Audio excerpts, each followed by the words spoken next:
우리 이 시간 우리 하나님 말씀 다 함께 보시겠습니다. 시편 25편 14절부터 22절까지의 말씀입니다.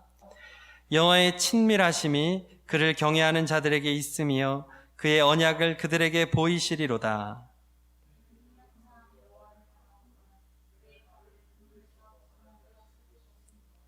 주여, 나는 외롭고 괴로우니 내게 돌이키사 나에게 은혜를 베푸소서.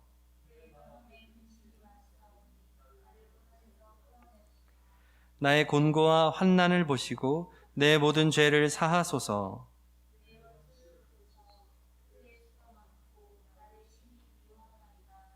내 영혼을 지켜 나를 구원하소서. 내가 주께 피하오니 수치를 당하지 않게 하소서.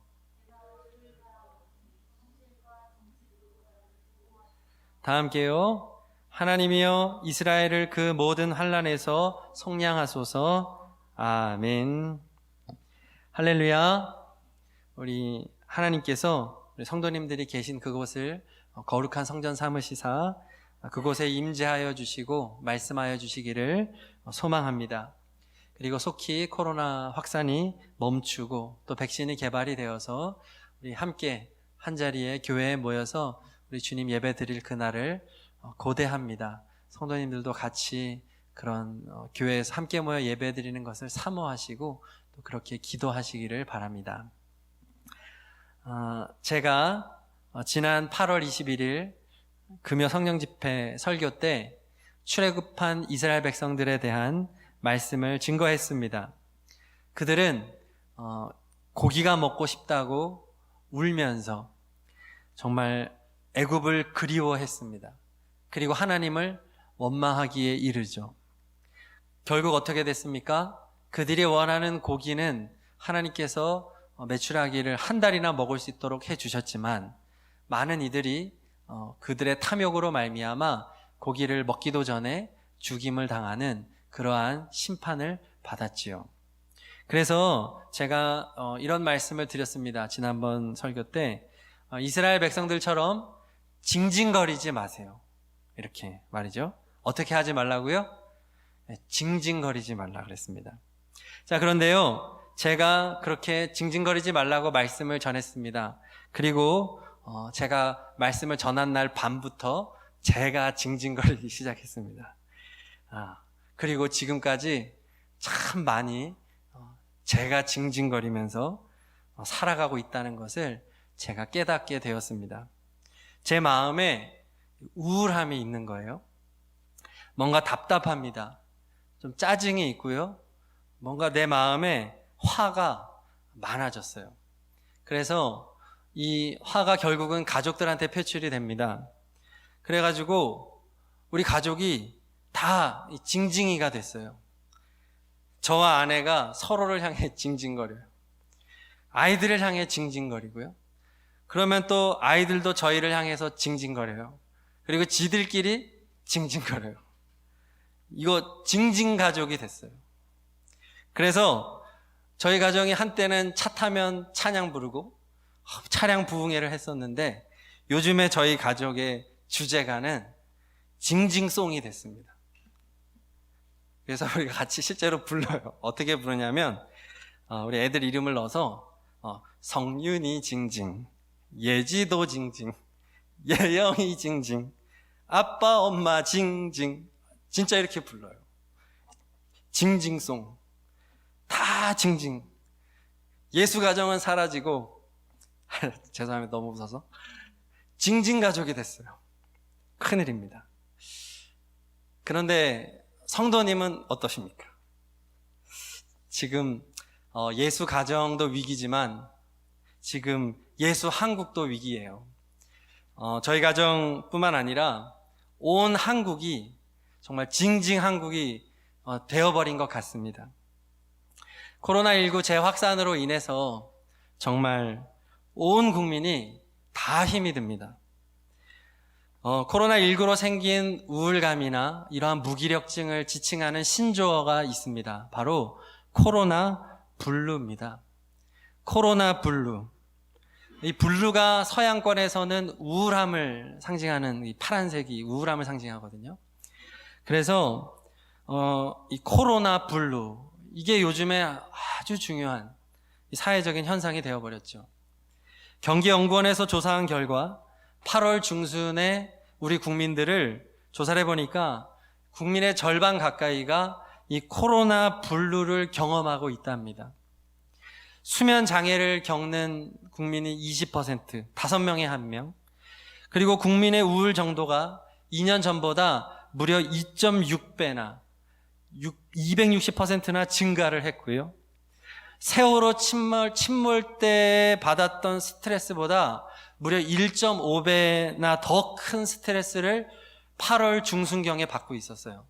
그런데 지금은 그때보다 상황이 더 나빠졌어요. 그러면 지금 온 국민이 이 코로나 블루로 인해서 굉장히 힘든 시기를 보내고 있습니다. 우리가 살고 있는 원주 지역도 이번에 재확산 때 아주 많은 타격을 받았지요. 자녀들을 키우는 부모님들이 이렇게 모임을 만든 인터넷 공간이 있습니다. 맘카페라고 하는데 원주에서 가장 큰 맘카페 중에 하나가 난리가 났습니다. 왜냐하면 이번 코로나 재확산에 원주 지역이 이렇게 많이 재확산되게 된 원인이 교회라는 거예요. 그래서 얼마나 그 카페의 글들이, 교회에 대한 비판과 비난의 글이 얼마나 올라왔는지 모릅니다. 결과적으로는 교회가 원인이 아니었어요. 그리고 교회를 통해서 확산이 이어지지도 않았어요. 그런데 다짜고짜 그 맘카페에 있는 회원들이 교회를 향하여 도를 넘어선 비난과 공격을 해대는데 얼마나 그 정도가 심한지 저희 아내도 탈퇴하려고 했었어요. 왜 이런 현상이 생깁니까? 다 코로나 블루 상태에서 지금 다 예민하게, 다 거칠어진 거예요. 어디에 풀 데가 없는 것입니다. 몸이 너무 힘들어요. 이 맘카페는 이 아이들을 돌보는 부모들이니까 이 코로나 상황에서 제일 어려운 거는 아이들을 학교에 보내지 못하는 거잖아요. 유치원, 어린이집에 못 보내는데 정작 자신들은 일을 해야 되고 또 경제는 또 어렵고 이러니까 몸은 너무 힘들고 아이들을 돌보는 문제, 또 마음은 더 힘들어요. 이 스트레스를 견디지를 못하고 모두가 다 징징거리는 거예요. 징징사회가 돼버렸습니다. 그런데 세상 사람들이야 믿음이 없어서 그렇다 해도 저는 목회자가 아니겠습니까? 그런데 내가 왜 이렇게 징징거릴까? 생각해 봤습니다. 여호수아와 갈렙처럼 강하고 담대한 그러한 용사답게 딱 견고하게 서 있어야 되는데 나는 왜 이렇게 됐을까? 이 자책이 되고 또 그걸 자책하면 또 더 우울해지고 악순환이 많이 반복이 되었습니다. 자, 그런데 성경을 보던 중에 제가 깜짝 놀랐습니다. 성경에 이 슈퍼 징징이가 나와요. 슈퍼 징징이. 하나님 앞에서 한 인물이 있는데 얼마나 하나님 앞에 울며 불며 징징거리는지 몰라요. 근데요, 징징이는 하나님이 싫어한다 그랬는데 이 슈퍼 징징이는 하나님이 좋아하는 인물이더라고요. 하나님이 심지어 칭찬합니다. 누굽니까? 다윗이었어요. 시편에 나와 있죠. 시편이 총 150편입니다. 이 시편 150편 중에 비탄시라고 하는 분류가 있습니다.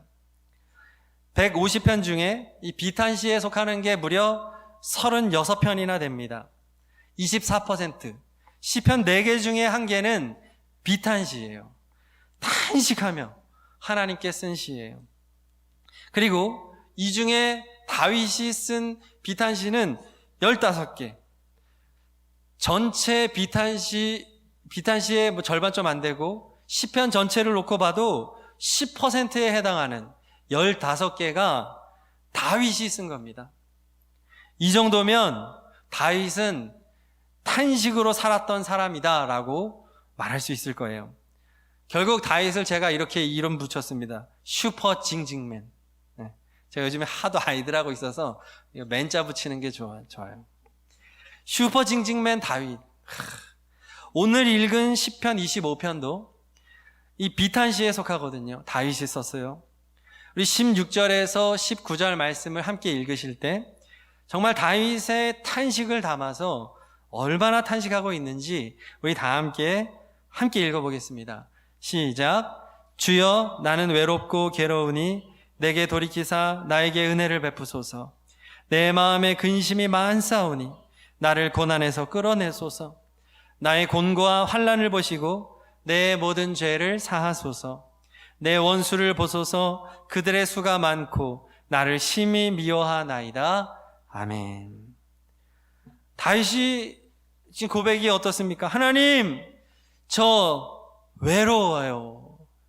하나님, 저 괴롭습니다. 제 마음에 근심이 많습니다. 저에게 곤고함이 있습니다.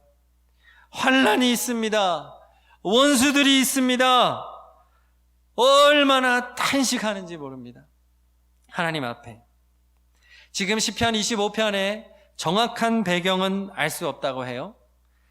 그러나 추측을 하기로 밧세바 간음 사건 이후이거나 압살롬 아들의 반역 이후이거나 아니면 훗날 제법 시간이 흐른 뒤에 다윗이 자신의 인생을 돌아보면서 일평생 전쟁과 내란과 또 자신의 욕망과 씨름하며 살아왔던 그 고독하고 괴로운 인생을 회고하면서 쓴 비탄시가 아닌가 하는 이런 추측도 합니다. 어쨌거나 다윗은 지금 하나님 앞에 얼마나 탄식하는지 모릅니다. 징징거려요. 자, 그러면 질문이 생기죠. 징징거리면은 벌 받았잖아요. 이스라엘 백성이 심판당했는데, 그럼 다윗도 이렇게 징징거리면 다윗도 심판받아야 되는 것 아닙니까? 이거 모순 아닙니까? 라고 질문이 생깁니다. 네, 뭔가 잘못됐죠. 뭐가 잘못됐느냐?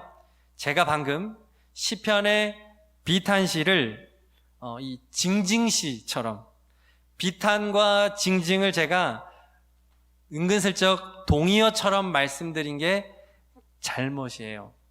비탄과 징징은 다릅니다. 사전적인 의미를 봤어요. 비탄은 몹시 슬퍼하며 탄식하는 것, 이런 사전적인 의미가 있고요. 징징거리다라고 하는 사전적인 의미는 언짢거나 못마땅하여 계속하여 자꾸 보채거나 짜증을 내다, 이런 의미가 있습니다. 다른 거예요. 그러니까 다윗은 비탄합니다. 몹시 슬퍼하며 탄식을 해요. 그러나 다윗은 징징거리지는 않았던 거예요. 다윗이 하나님을 언짢게 생각하지 않아요. 다윗을 하나님께 짜증내지 않아요. 그러니까 제가 다윗이 슈퍼 징징맨이라고 했는데 그게 아니었던 거죠. 다윗은 그냥 슈퍼 비탄맨이에요. 아니면 슈퍼 탄식맨, 이렇게. 그러니까 비탄맨은 오케이, 하나님이 좋아해요. 근데 징징맨은 심판받는 거예요. 오늘 요게 말씀의 중심이에요. 성도 여러분, 외롭고 괴로운 코로나 분류의 시기를 우리가 다 함께 통과하고 있는데, 이때 이스라엘 백성들처럼 징징거리지 마시기를 축복합니다. 대신에 다윗처럼 비탄하시기를, 탄식하시기를 축복합니다. 그러면 다윗의 비탄과 이스라엘 백성의 징징거림의 차이는 무엇일까? 바로 하나님을 향한 믿음과 신뢰입니다. 이게 다른 거예요. 이스라엘 백성의 탄식에는 하나님을 향한 믿음이 없었기 때문에 징징거림이 됐지만, 다윗의 탄식에는 하나님을 향한 믿음이 있었기 때문에 하나님이 기쁘시게 받으실 만한 아름다운 시가 되고, 그것을 우리가 지금도 함께 읽고 노래하고 있는 것입니다. 그래서 오늘의 말씀을 이렇게 결론 짓고 싶습니다. 믿음의 탄식. 제가 오늘 설교 제목을 이걸로 하려고 하다가 너무 결론을 말씀드리는 것 같아서 바꿨습니다. 한번 따라해 보실까요? 믿음의 탄식. 믿음의 탄식. 이것이 오늘 말씀의 결론입니다. 풀어서 말씀드리면 울면서도 하나님을 믿어라. 그리고 하나님을 믿으면서 울어라. 이것입니다. 우는 것과 믿는 것을 함께 가는 이 믿음의 탄식이 바로 오늘 코로나 블루를 통과하는 우리들에게 정말로 필요한 것이 아닌가, 이러한 은혜를 오늘 나누고자 하는 것입니다. 오늘 14절 말씀부터 지금 다윗이 얼마나 하나님에게 믿음의 고백을 하고 있는지 우리 화면을 보시면서 제가 쭉 읽어드릴게요. 같이 읽어도 좋겠습니다. 14절부터 쭉 읽을게요. 시작. 그의 언약을 그들에게 보이시리로다. 내 발을 그물에서 벗어나게 하실 것이미로다. 나에게 은혜를 베푸소서. 나를 고난에서 끌어내소서. 내 모든 죄를 사하소서. 내 영혼을 지켜 나를 구원하소서. 내가 주께 피하오니 수치를 당하지 않게 하소서. 성실과 정직으로 나를 보호하소서. 이스라엘을 그 모든 환난에서 속량하소서. 아멘. 자, 아까 읽었던 다윗의 탄식에 비해서 지금 다윗의 믿음의 고백이 훨씬 더 많이 기록되고 있습니다. 사실 탄식시에 속했지만 이 탄식시의 뒤에는 하나님을 향한 다윗의 심히 견고한 믿음과 신뢰가 사실은 더 많은 분량을 차지하고 있었던 것입니다. 겉으로만 비탄시였지 사실 이것은 비탄시를 가장한 믿음시였던 것입니다. 할렐루야. 다윗은 슬퍼하며 눈물을 흘립니다. 아파합니다. 외로워하고 괴로워합니다. 그러나 거기서 끝나지 않고 울면서도, 아파하면서도, 외로워하면서도, 괴로워하면서도 하나님을 향하여 더 많이 그의 믿음을 고백한 것입니다. 그래서 믿음의 탄식을 완성한 것이죠. 성도 여러분, 화면을 보세요. 하나님은 언약의 하나님이십니다. 하나님은 절대로 나의 억울함을 외면하지 않으십니다. 나의 외로움과 괴로움을 해결해 주십니다. 지금 집이라고 아멘 안 하실 겁니까? 하나님께서는 은혜를 베푸십니다. 고난에서 끌어내십니다. 내 모든 죄를 사하십니다. 나를 구원하십니다. 나로 수치를 당하지 않게 하십니다. 나를 보호하십니다. 이것이 바로 오늘 말씀에 기록된 다윗의 믿음의 고백이었던 것이죠. 우리에게도 이러한 다윗의 믿음의 탄식이 회복되기를 소망합니다. 그래서 마태복음 5장 4절에 애통하는 자가 복이 있다라고 하는 말씀은 이 애통은 징징의 애통이 아니라 탄식의 애통인 것이죠. 특별히 믿음의 탄식으로 애통하는 자에게 복이 있는 것입니다. 할렐루야. 예수님의 기도, 예수님의 겟세마네 기도가 바로 이 믿음의 탄식이었습니다. 예수님은 땀방울이 땅에 떨어지는 핏방울이 되도록 슬픔과 괴로움 속에 기도했습니다. 그러나 예수님의 기도에는 하나님을 향한 절대적인 믿음과 신뢰가 있었습니다. 하나님의 뜻이 숭고하며 하나님의 뜻이 이루어지는 것이 옳다고 하는 그 믿음이 있었습니다. 그래서 예수님은 탄식하면서도 믿음의 고백을 멈추지 않았습니다. 밤이 새도록 예수님은 그래서 씨름하고 또 씨름했던 것이죠. 믿음으로 탄식하는 씨름을 했던 것입니다. 그래서 주님은 십자가에서 승리할 수 있었던 것이지요. 성도 여러분, 믿음을 가지고 하나님 앞에서 우시기를 바랍니다. 나의 연약함을 붙잡고 하나님 앞에서 울어야 합니다. 절망적인 상황이라고 하나님 앞에서 우십시오. 아프면 아프다고 하나님께 말하세요. 경제적으로 어려우면 어렵다고 말하고 하나님 앞에서 우세요. 자녀의 문제로 하나님 앞에서 우십시오. 단 하나님 앞에 그렇게 탄식하고 우는 것보다 더 많은 시간을 하나님의 선하심을 고백하시기를 바랍니다. 하나님의 능력을 고백하면서 우세요. 하나님의 보호하심을 고백하면서 우세요. 하나님의 인도하심을 고백하면서 우세요. 그 믿음의 탄식이 우리에게 회복될 때 다윗의 승리가 우리의 승리가 되고 예수님의 승리가 우리의 승리가 될 줄로 믿습니다. 코로나 블루를 믿음의 탄식으로 이겨야 됩니다. 2년 전 2018년 6월에 청년관 숨카페에서 진행한 강원 CBS 숨 콘서트 우리 교회 편을 기억하시나요? 그때 MC로 함께 오셨던 찬양 가수가 박요한 목사님입니다. 사진 보시면 이제 기억이 나실 텐데, 이분의 이야기를 방송을 통해서 봤는데요. 박요한 목사님이 입양된 분이라고 합니다. 그런데 그 사실을 중2 때 안 거예요.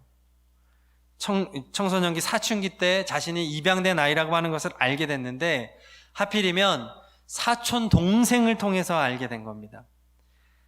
이게 좋은 방식이 아니었던 거죠. 엄청난 충격을 받습니다. 먼저는 자기를 버린 친부모에 대한 분노가 일더래요.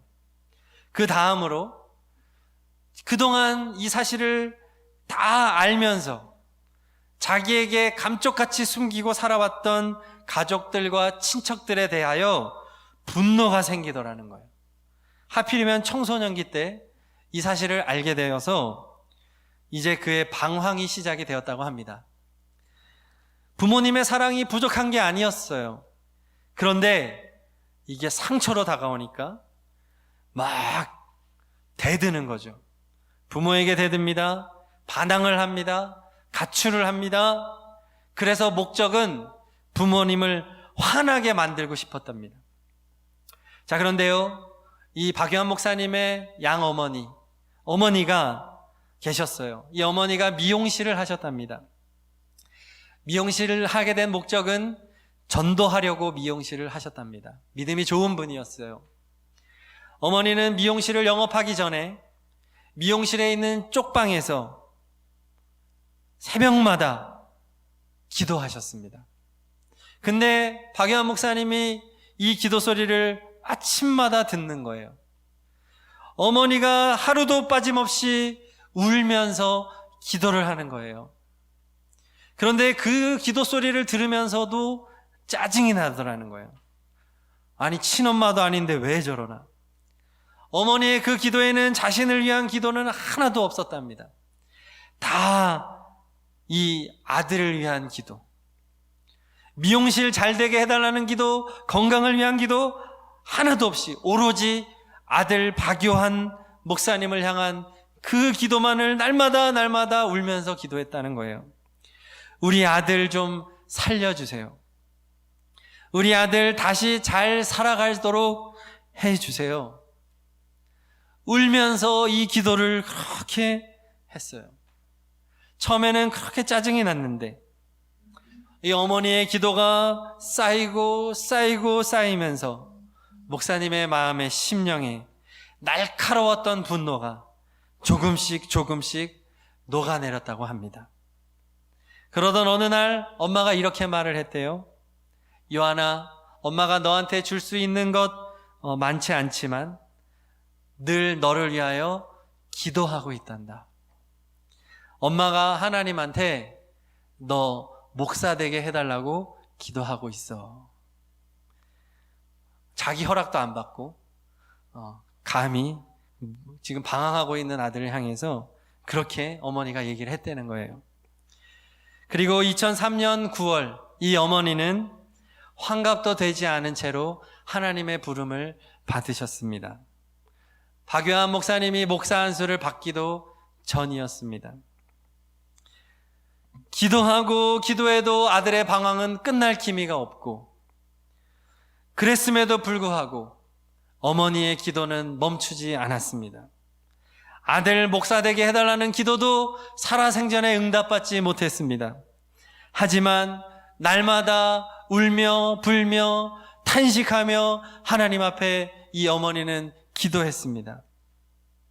하나님은 내 아들을 변화시킬 거야.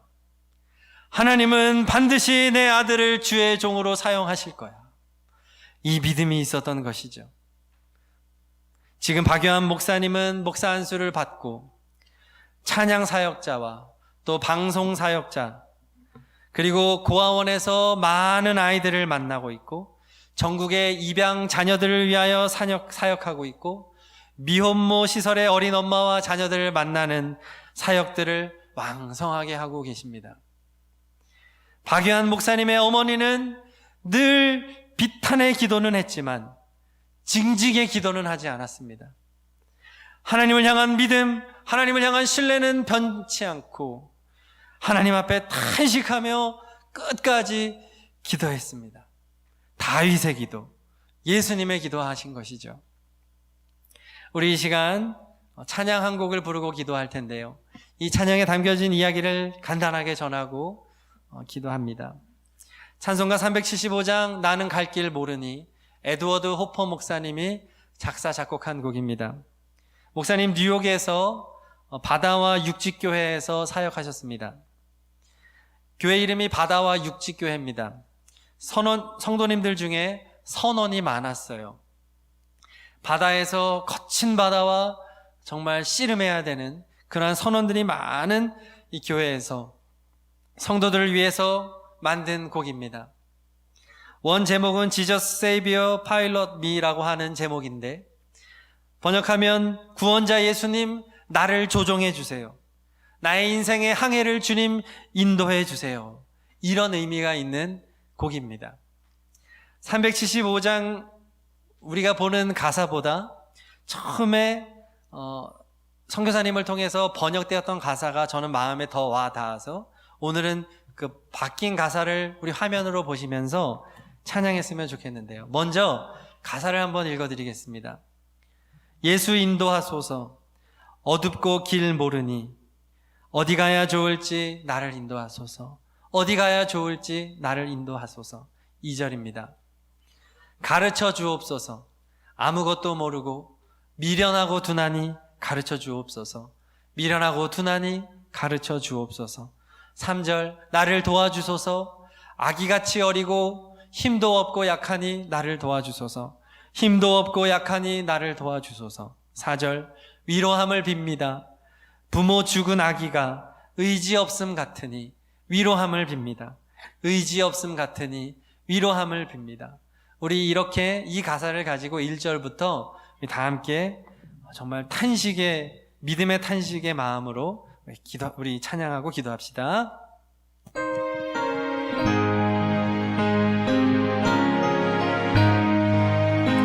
우리의 탄식의 마음을 담아서 찬양하십니다. 예수 인도하소서,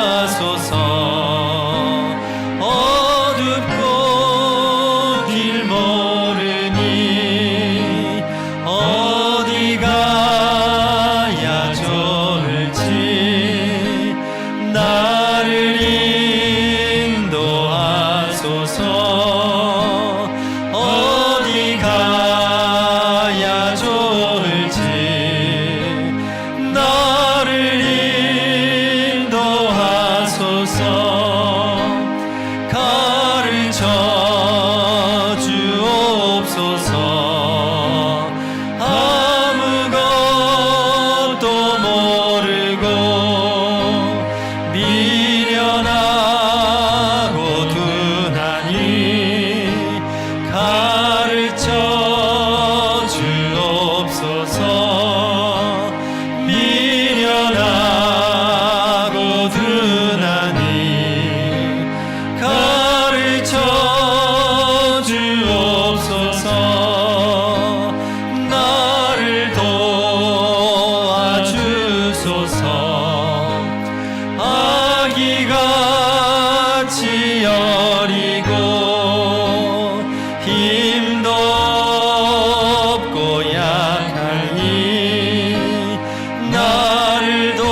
375장이었습니다. 우리 반주 계속 해주시고요. 375장을 많이 부르시기를 바랍니다.